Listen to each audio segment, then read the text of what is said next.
Lieutenant Kane Hudson had been told many things about Nexus Prime's military academy before his arrival. Most of them, he was beginning to suspect, had been lies designed to make him soil himself before he even stepped off the transport. The orientation hall buzzed with nervous energy from dozens of species, each one trying to look more intimidating than the last. Six-limbed Chitauri clicked their mandibles in what passed for conversation among their kind. Crystalline luminar hummed at frequencies that made the metal walls vibrate. And somewhere in the back, a group of Andromedan traders, because apparently even accountants needed military training in this galaxy, huddled together like frightened children.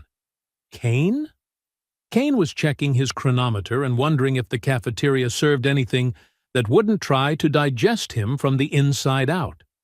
The human, and yes, that's exactly how every single being in this room was thinking of him, like he was some sort of exotic zoo exhibit, leaned against the wall with the casual air of someone waiting for a dentist appointment.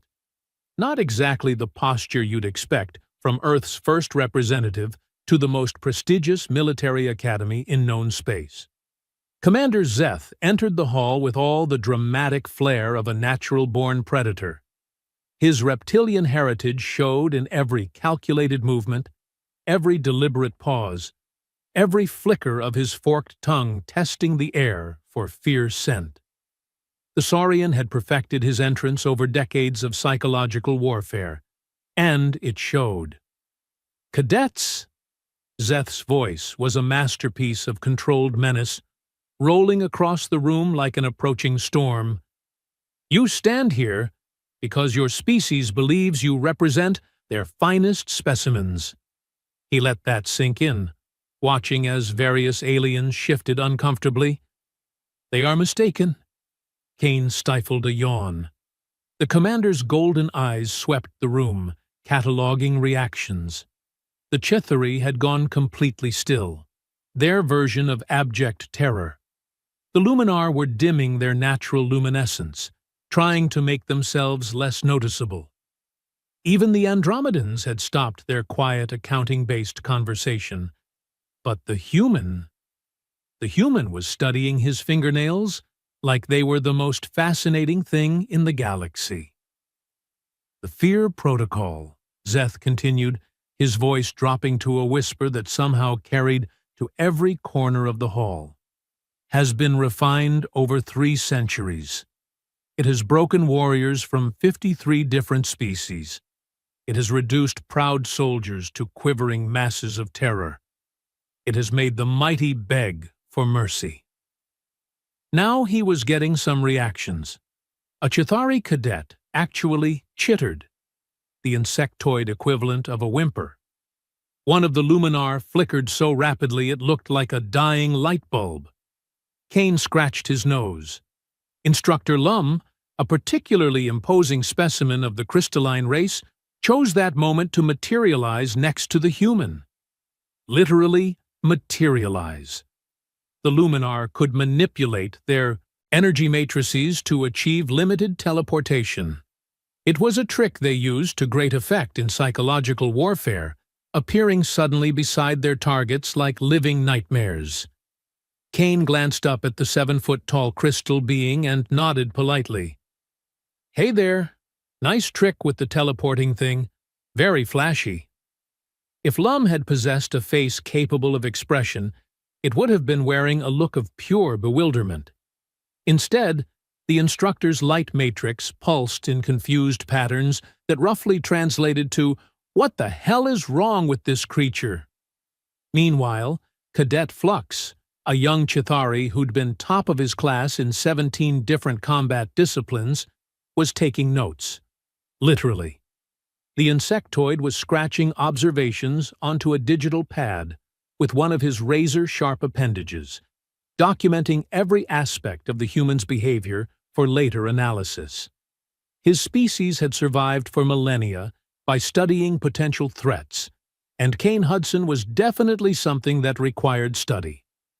The human shows no fear response to traditional intimidation. Flux noted in his clicking language.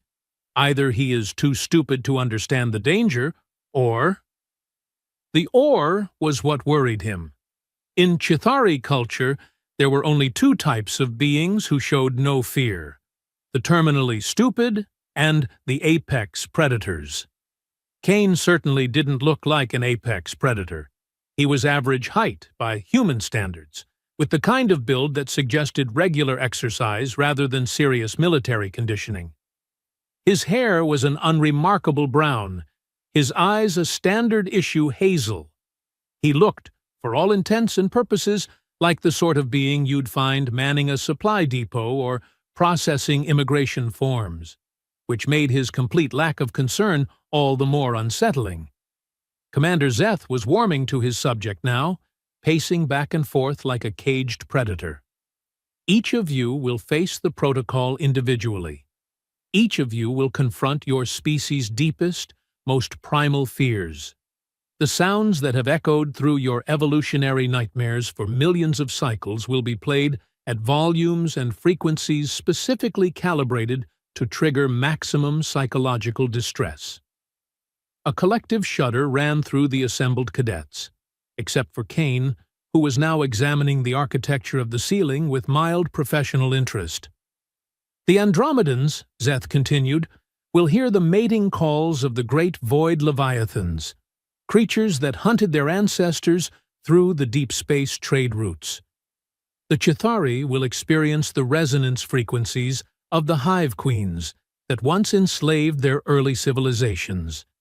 The Luminar will face the harmonic disruptions that can shatter their matrix bonds. Each species mentioned seemed to shrink a little further into themselves. The Andromedans were openly trembling now. One of the Chithari had started that rapid clicking that indicated severe stress. Even the Luminar were dimming to barely visible levels.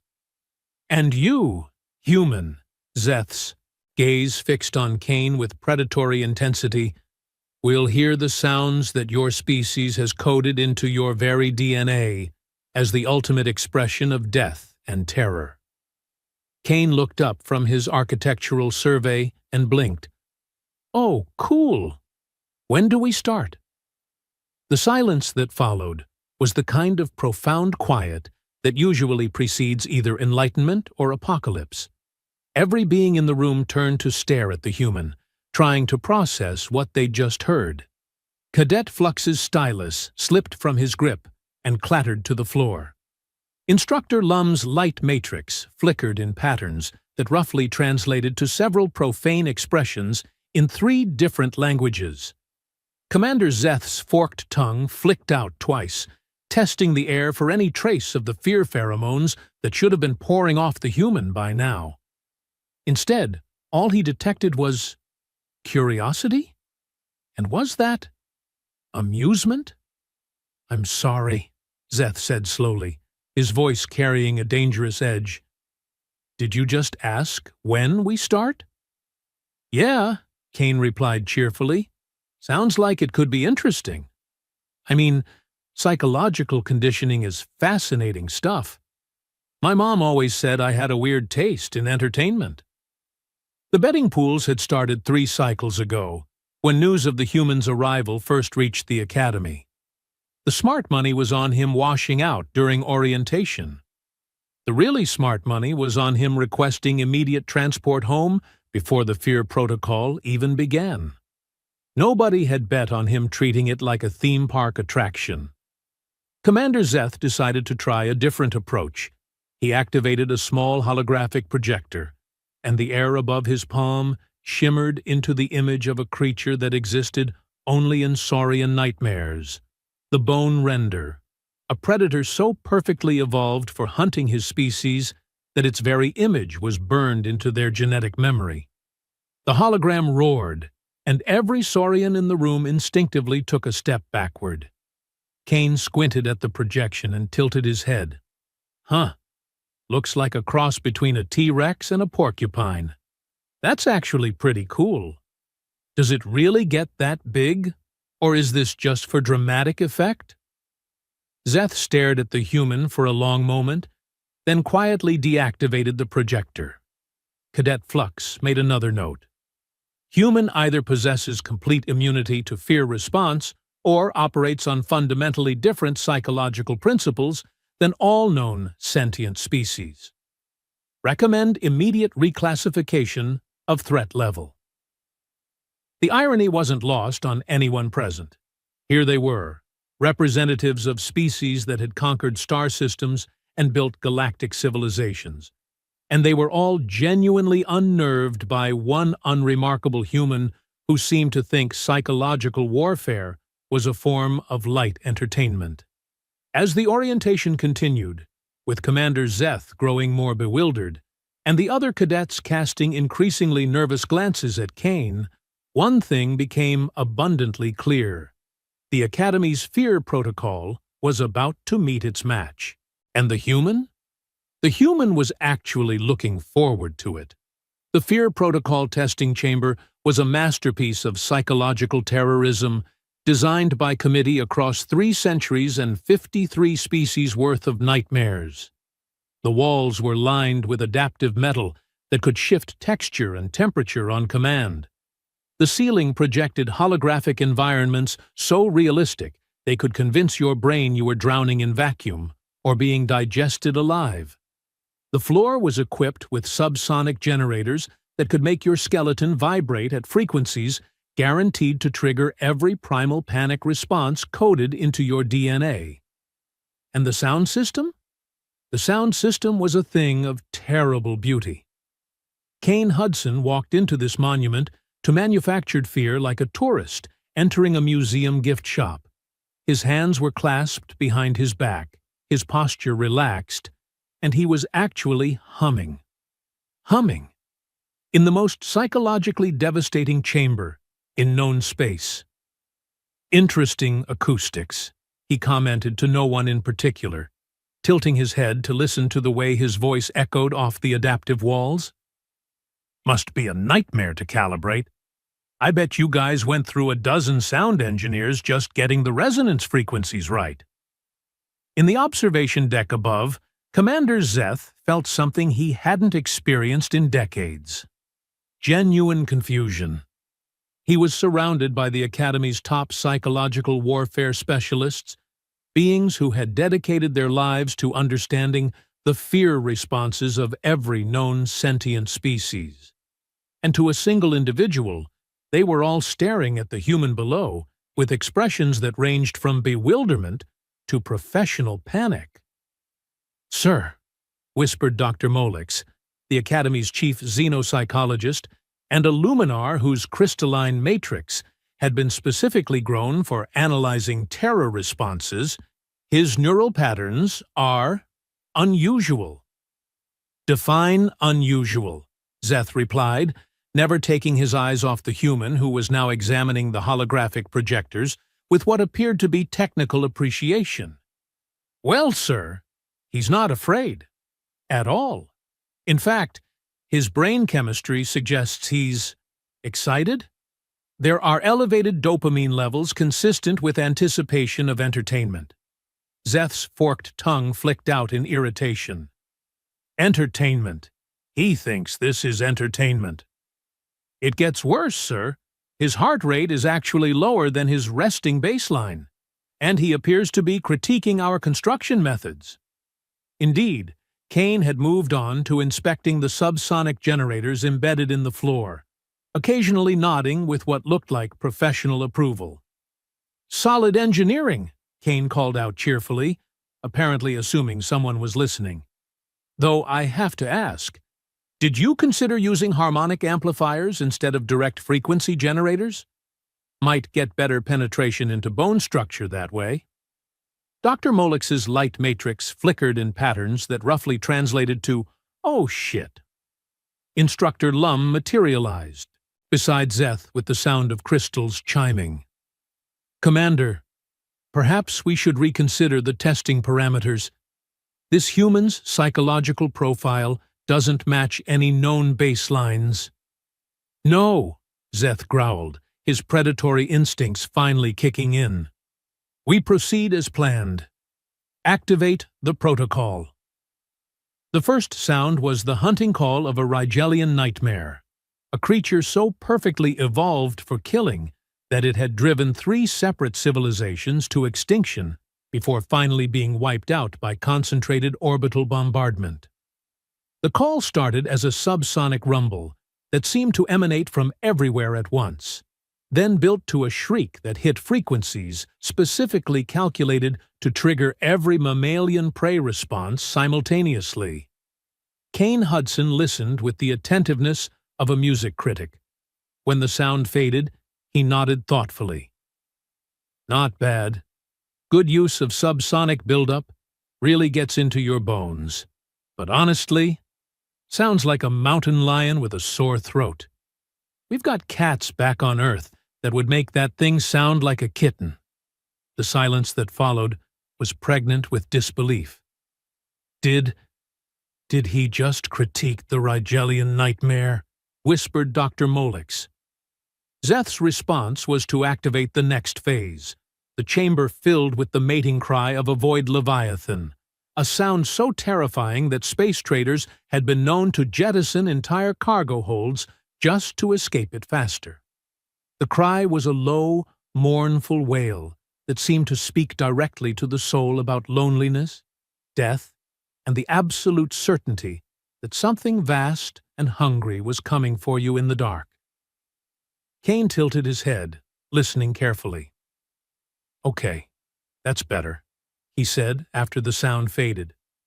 Really good emotional resonance. Reminds me of humpback whales, actually. Though humpbacks are scarier.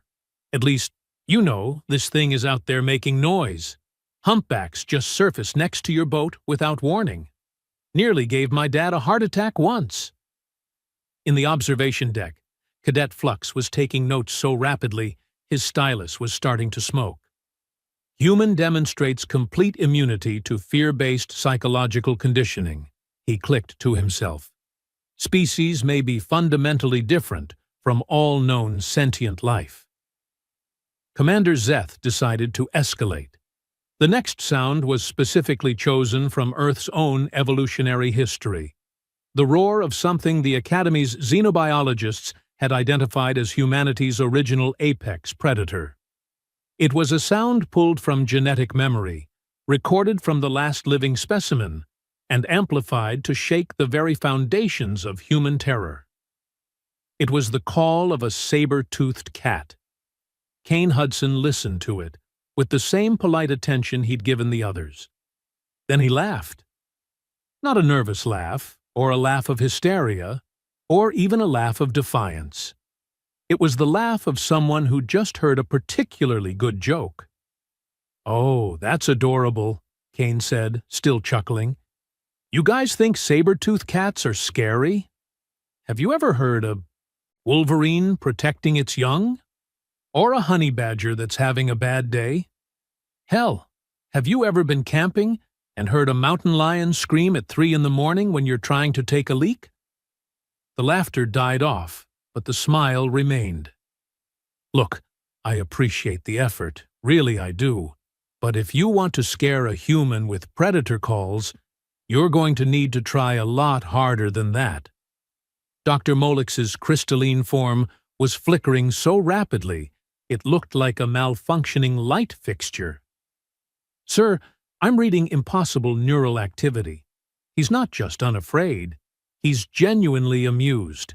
This violates everything we know about psychological conditioning." Zeth's tail was lashing now, a sure sign of agitation in his species.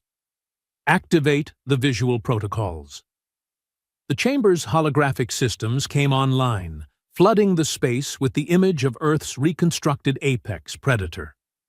The saber-toothed cat materialized in perfect detail, its massive fangs gleaming, its eyes fixed on Kane with predatory hunger. It padded forward with liquid grace, every movement speaking of death and ancient terror. Kane looked at the hologram with interest. "Pretty good CGI," he commented, walking closer to examine the detail work. "Though the muscle definition is a bit off. Saber-toothed cats were actually stockier than this. more like bears than modern cats. And the fangs? Those weren't for slashing. They were precision instruments for hitting exactly the right spot on the neck. He reached out as if to touch the hologram, and his hand passed harmlessly through the image. Also, fun fact, these guys went extinct because they were over-specialized, too dependent on specific prey. Know what didn't go extinct? Humans. We ate everything these cats ate, and then we ate the cats too. In the observation deck, every single being had gone completely silent. They were watching a member of what they'd assumed was a relatively peaceful species deliver a casual lecture on prehistoric predator dynamics while standing inches away from a holographic nightmare. Commander Zeth activated the next sequence, the chamber filled with a pack of dire wolves, their eyes glowing with holographic menace, their howls echoing off the walls in perfect surround sound. Kane nodded approvingly. Now we're getting somewhere. Wolves are actually scary, not because they're big, but because they're smart. Pack hunters with strategy. Though honestly, these look a bit small. Real dire wolves were more like small horses. And they had bite forces that could crack mammoth bones. He paused, considering. Of course, humans hunted mammoths too, with pointy sticks. So, perspective.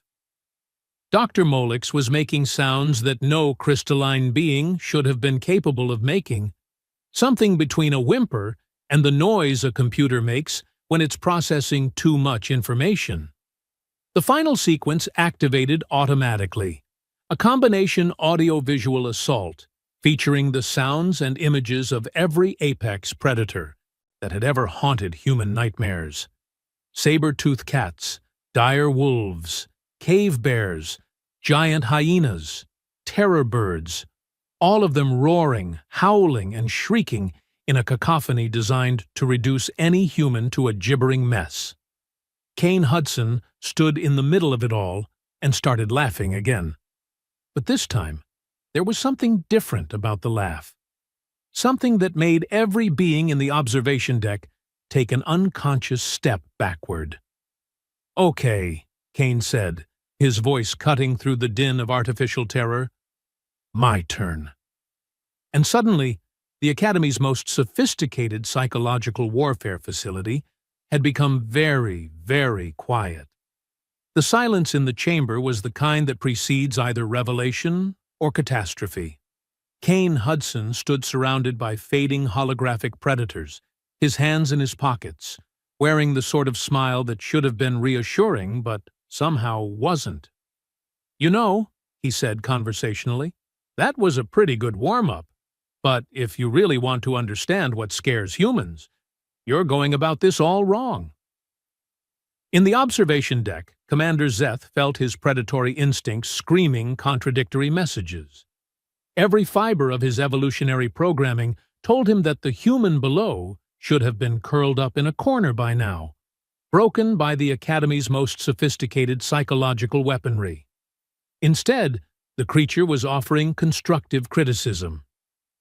"Sir," Dr. Molix's crystalline form was pulsing erratically, "I strongly recommend we abort this test. The human's neural patterns are disturbing." "Disturbing how?" "He's showing the same brain activity patterns we see in apex predators when they're hunting, sir. Not prey animals being hunted. Predators."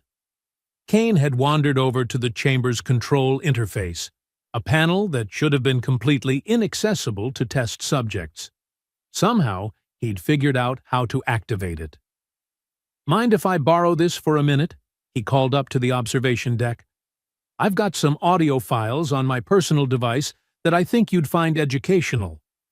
Before anyone could respond, Kane had connected his datapad to the chamber's sound system. The ease with which he'd bypassed their security protocols sent another ripple of unease through the assembled observers. "Let's start with something gentle," Kane said, his finger hovering over his device. "This is a recording from the forests of Earth's North American continent. Just a regular evening in what we humans consider wilderness camping territory. He pressed play. The sound that filled the chamber was unlike anything the Academy's systems had produced. It started as a low growl, deep and rumbling, but there was something organic about it, something raw and unfiltered that their artificial sounds had lacked. Then it built into a roar that seemed to come from some primordial place where civilization had never set foot. "That's a grizzly bear," Kane explained casually over the sound. "About 800 pounds of muscle, of claws, and bad attitude. They can run 40 miles per hour, climb trees, and their bite force is around 1,200 pounds per square inch." The roar faded, leaving the alien observers in stunned silence. "Now, that's not even the scary part," Kane continued. "The scary part is that humans regularly camp in grizzly territory, for fun. We tell ghost stories around campfires while creatures that could tear us apart are literally wandering around outside our tents." Cadet Flux's note-taking had devolved into frantic scribbling. Human species demonstrates either supreme confidence or complete lack of survival instinct, he clicked to himself. Voluntarily places self in proximity to apex predators for recreational purposes. Kane was scrolling through his audio collection now, humming quietly to himself. "Oh, here's a good one. This is what we call a honey badger." The sound that emerged was different from the bear, sharper, more aggressive, with an almost manic quality that suggested its owner had absolutely no concept of backing down from anything. "Honey badgers," Kane said over the snarling, "weigh about 30 pounds. They regularly fight animals 50 times their size and win. They're immune to most venoms. They can dig through concrete, and they have exactly zero fear of anything that walks, crawls, flies, or slithers." The snarling intensified, becoming almost frenzied. "And we named them after honey, because humans have a weird sense of humor about things that can kill us." In the observation deck, Instructor Lum's energy matrix was fluctuating wildly. "Commander, I'm detecting elevated stress responses among our own personnel. The humans' audio samples are affecting our staff."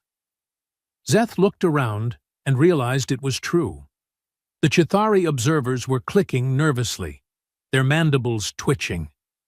The Andromedans had pressed themselves against the far wall. Even the other Saurians were showing signs of agitation. "How interesting," Kane's voice drifted up from below. "You know, I'm noticing some elevated stress indicators up there. Are you folks okay? Because I haven't even gotten to the good stuff yet." He was scrolling through more files, and the casual way he referred to what he'd already played as not the good stuff sent ice-cold fear trickling down Zeth's spine. "This next one is special," Kane said. "It's a pack of wolves, but not the extinct dire wolves you showed me earlier. These are modern earth wolves, recorded during a hunt."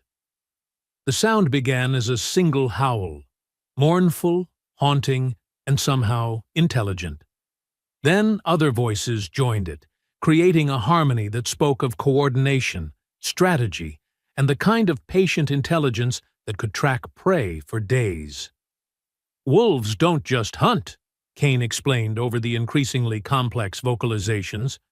"They problem-solve, they coordinate, they adapt their strategies based on their prey's behavior. And humans? We learned everything we know about pack hunting from watching them." The Hitai howling reached a crescendo, then cut off abruptly. "Of course, we got so good at it that we hunted most of the wolves to near extinction. But that's humans for you. We're really, really good at the whole survival thing." Dr. Molix was making crystalline chiming sounds that indicated severe distress.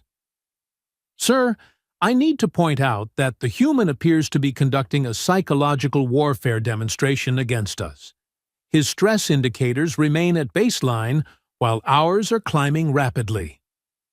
Kane had found something else in his files that made him chuckle.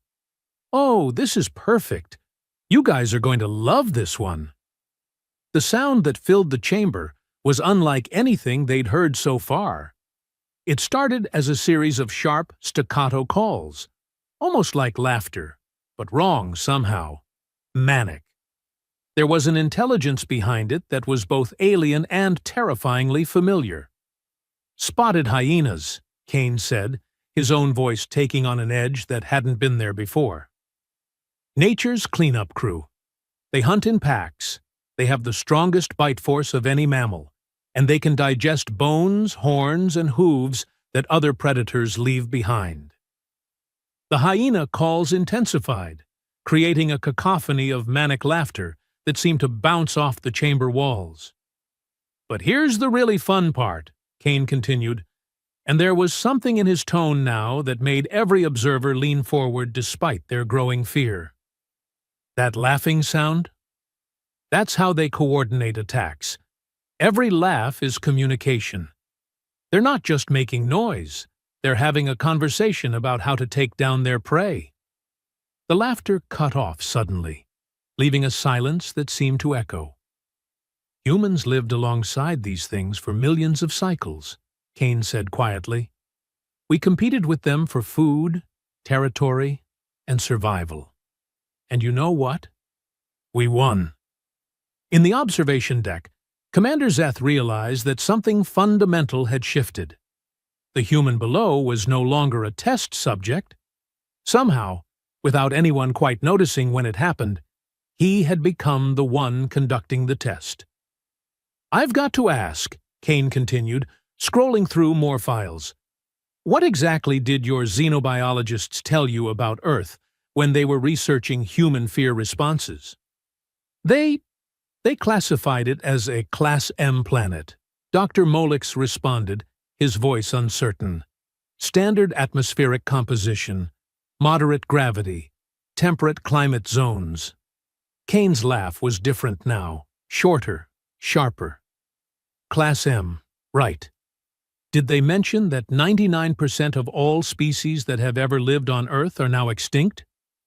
Did they tell you that our planet has survived multiple mass extinction events that wiped out entire evolutionary lines?" The silence from the observation deck was answer enough. "Did they mention that humans aren't just survivors of this charnel house of a planet? We're the apex predators? That we didn't just survive alongside creatures that could tear us apart with their bare hands. We hunted them to extinction with nothing but pointy sticks and teamwork?" Kane was looking up at the observation windows now, and something in his expression made several aliens take an involuntary step backward. "Because here's the thing about Earth," he continued, his voice taking on the tone of someone explaining a fundamental truth. "Everything there is, either trying to kill you, or it's trying to kill something else that's trying to kill you. The plants are poisonous, the animals are venomous, the weather can flash freeze or flash fry you without warning, and the geology actively tries to shake you to death on a regular basis." He held up his data pad. "And these sounds you've been hearing? These terrifying apex predators that are making your elite military personnel huddle against the walls? We call them wildlife. We go camping with them. We make documentaries about them. Our children learn about them in school as part of basic education." The chamber's holographic systems activated without input, displaying images pulled from Kane's device. Earth wildlife in all its terrifying glory. Grizzly bears fishing for salmon. Wolf packs coordinating hunts. Honey badgers attacking creatures 5 times their size. "This is what humans consider nature," Kane said, gesturing at the images. "This is our backyard." Commander Zeth found his voice with effort. "Surely your military forces use advanced weapons to—" "Oh, you mean these guys," Kane interrupted, pulling up another file. The image that appeared was of humans in camouflage clothing, carrying what appeared to be primitive projectile weapons, standing over the corpse of something that looked like it could have eaten a small spacecraft. "Sport hunters," Kane explained cheerfully. "They do this for fun. No military training required, though a lot of them are military veterans who wanted a hobby that reminded them of the peaceful times." In the observation deck, Cadet Flux's stylus snapped in his grip. "But wait," Kane continued, clearly warming to his subject. "I haven't even gotten to the scary stuff yet." Dr. Molix's crystalline form was flickering so erratically that it looked like he was having a seizure. What? What could possibly be scarier than apex predators? Kane's smile was the sort that should have come with a warning label. Human children. The silence that followed was so complete that the chamber's air recycling system sounded like a roaring wind. Every being in the observation deck was staring at the human below, with expressions that ranged from confusion to dawning horror. "I'm sorry," Commander Zeth said slowly. "Did you just say children?" "Oh, yes," Kane replied, his tone taking on the enthusiasm of someone discussing their favorite hobby. "See, this is where your xenobiologists really dropped the ball. They probably looked at human offspring and saw small, helpless creatures that need protection and care. Which is technically true, but—" He paused, scrolling through his files with deliberate slowness. "They missed the part where human children are basically tiny sociopaths with unlimited curiosity and no concept of mortality." Kane found what he was looking for and held up his device. This is a recording from something we call a playground. It's where humans deliberately place their offspring to engage in recreational combat. The sound that filled the chamber was unlike anything they'd heard yet. High-pitched voices shrieking with what could only be described as bloodthirsty glee, punctuated by impacts, crashes, and the occasional adult voice shouting warnings that were completely ignored. "Those are 6-year-old humans," Kane explained over the chaos.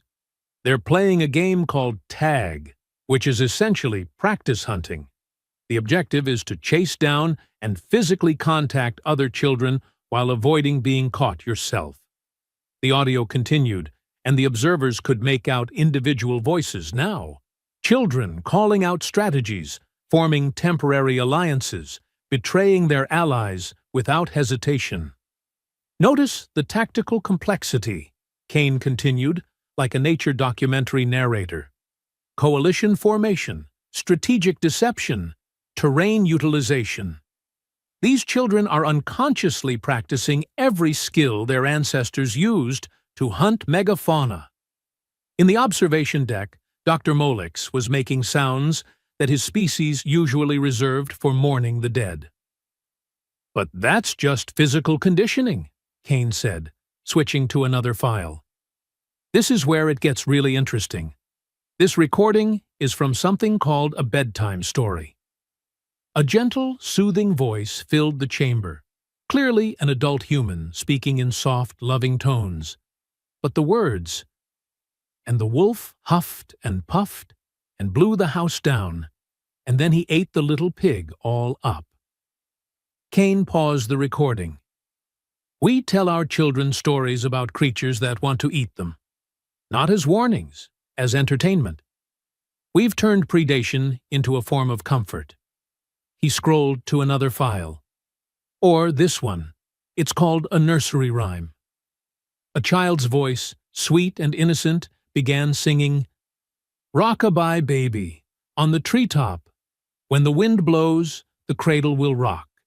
When the bough breaks, the cradle will fall. And down will come baby, cradle, and all." The singing stopped, and the chamber was filled with the sound of children laughing with delight. "We sing songs about babies falling from great heights," Kane explained matter-of-factly.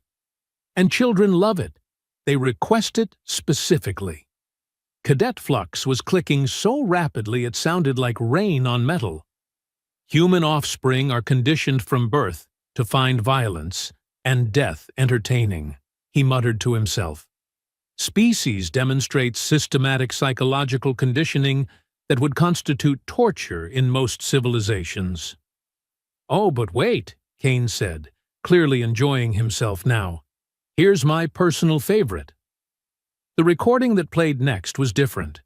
A child's voice, maybe 8 or 9 years old, speaking with the kind of casual confidence that suggested they were discussing something completely normal. And then I'm gonna put the spider in a jar with some ants and see what happens. Mom says I can't use fire anymore after what happened to the shed, but she didn't say anything about chemicals. Kane grinned. That's my nephew, actually. He's what we call gifted. Last month, he figured out how to weaponize his pet hamster. The observation deck had gone completely silent except for the sound of several beings having what appeared to be nervous breakdowns. The point is, Kane continued, human children don't just survive on a death world, they thrive on it. They seek out danger as a form of play. They turn survival skills into games. And when they can't find enough real danger to satisfy them, they invent imaginary dangers and then role-play defeating them. He gestured at the holographic displays still showing Earth's wildlife. Every single one of these predators, human children know about them. We teach them the names, the hunting behaviors, the kill methods. We have entire educational programs dedicated to making sure children understand exactly how every creature on their planet could kill them. Kane's expression grew thoughtful. And you know what the really amazing part is? It works. Human children who grow up learning about grizzly bears and wolverines and venomous snakes don't develop phobias. They develop respect and tactical knowledge. He pulled up one final recording. This is from a human educational facility, what we call elementary school. A teacher's voice filled the chamber, speaking with professional enthusiasm. Now, children, can anyone tell me how a black mamba delivers its venom? Remember, we talked about the difference between hemotoxins and neurotoxins. A chorus of young voices responded eagerly, rattling off details about venom delivery systems with the same enthusiasm other species' children might show when discussing their favorite toys. 8-year-olds, Kane said simply, learning about apex predator biology as part of their standard curriculum.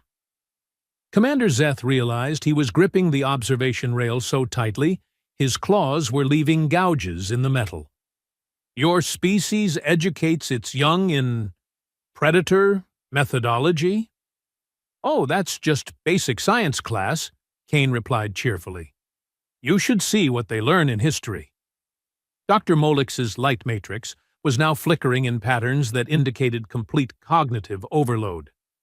I need to revise every psychological profile we have on file for humans. This species doesn't just survive trauma. They actively seek it out and use it as entertainment and education. Kane nodded approvingly. Now you're getting it. See, the thing about humans is that we didn't just survive a death world. We turned survival into an art form. We took every nightmare scenario evolution could throw at us and said, hey, let's make this fun for the kids. He gestured around the chamber with its sophisticated fear-inducing technology. So, when you try to scare us with recordings of extinct predators and holographic monsters, well, Kane shrugged. It's cute, but we've been scaring ourselves with much better material since we were old enough to talk. The human looked up at the observation deck, and every being there felt the uncomfortable sensation that they were being evaluated, studied, categorized. Now, Kane said, his voice taking on a new quality, something that suggested the demonstration was far from over. Shall we talk about what humans consider actually scary? The aftermath of Kane Hudson's impromptu seminar on human psychology was about as catastrophic as could be expected. Within 6 hours of the demonstration, the Academy's fear protocol had been completely suspended, pending a full review. Within 12 hours, every xenopsychology textbook in the galactic database was being frantically rewritten. And within 24 hours, Commander Zeth found himself sitting across from the human in what had once been an interrogation room and was now being hastily redecorated as a cultural exchange facility. "So," Zeth said, his voice carefully controlled, "your species deliberately conditions its offspring to find violence entertaining." Kane shrugged, sipping what appeared to be a caffeinated beverage that was slowly dissolving the cup it came in. "Well, when you put it like that, it sounds kind of sinister. We prefer to think of it as building character." Dr. Molix materialized in the corner, his crystalline form still flickering erratically from the previous day's revelations. "Lieutenant Hudson, I need to ask, when you said you would show us what humans actually consider frightening, you never followed through. What does scare your species?" Kane's expression grew thoughtful. "Honestly, student loan debt, healthcare costs, the possibility that we might be alone in the universe." He paused. "Oh, and spiders. Definitely spiders." "Spiders?" Zeth leaned forward. "But you showed us recordings of creatures far more dangerous than any arachnid." "Yeah, but spiders are sneaky," Kane explained seriously. "A grizzly bear you can see coming. It's big, it's loud, it follows predictable patterns. But spiders? They hide in your shoes, they drop from ceilings, they show up in your shower when you're naked and vulnerable." Kane took another sip of his acid beverage. "Plus, there's the psychological factor. Most humans are fine with the idea of being killed by something magnificent, like a lion or a shark. Getting taken out by something the size of a quarter that was hiding in your laundry basket? That's just embarrassing." Cadet Flux appeared in the doorway, clutching a data pad that looked like it had been through several small explosions. "Sir, I've compiled my report on human psychology. The Council isn't going to believe this." "What's the assessment?" Zeth asked. Flux's mandibles clicked nervously. "Well, sir, based on my observations, I've had to create an entirely new threat classification. Humans don't fit into any existing category." Kane looked interested. "Oh, this should be good. What category did you put us in?" "Apex social predators with recreational trauma conditioning," Flux read from his pad. "Sub-classification, enthusiastic death world survivors with tactical juvenile development programs." Kane nodded approvingly. "That's actually pretty accurate.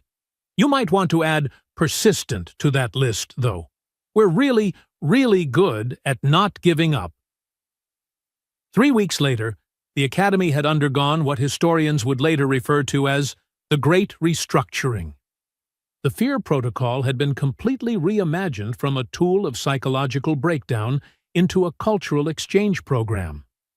Instead of trying to terrify cadets into submission, the Academy now used Kane's methods to help different species understand each other's survival mechanisms.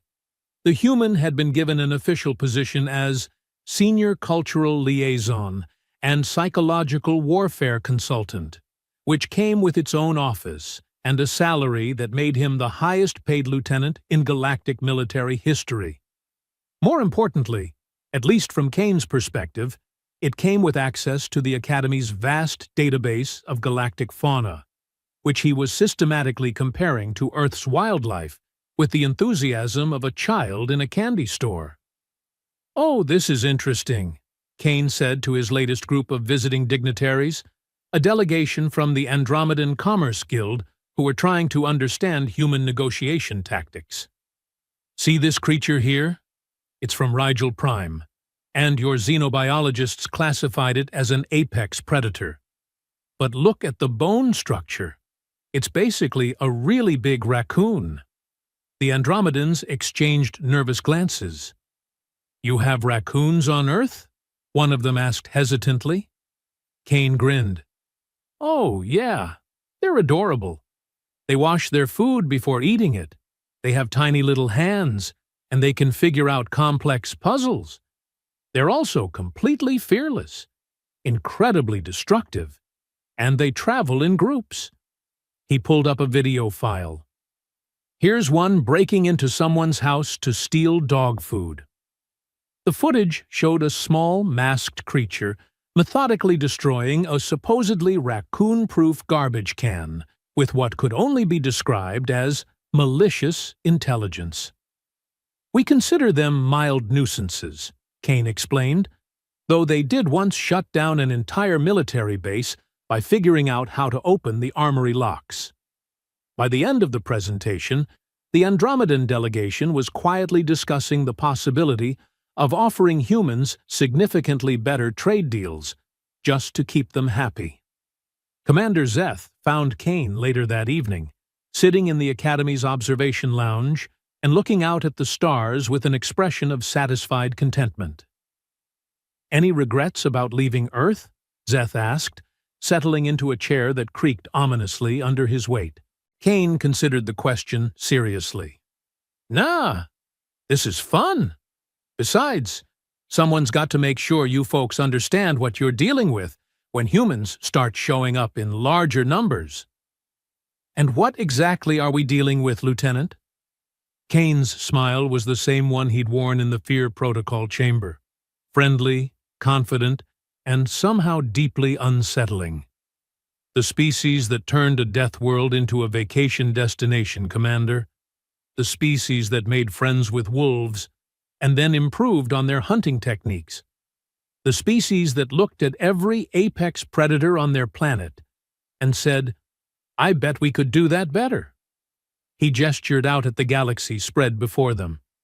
"And now we're here, looking at all of this, with exactly the same attitude."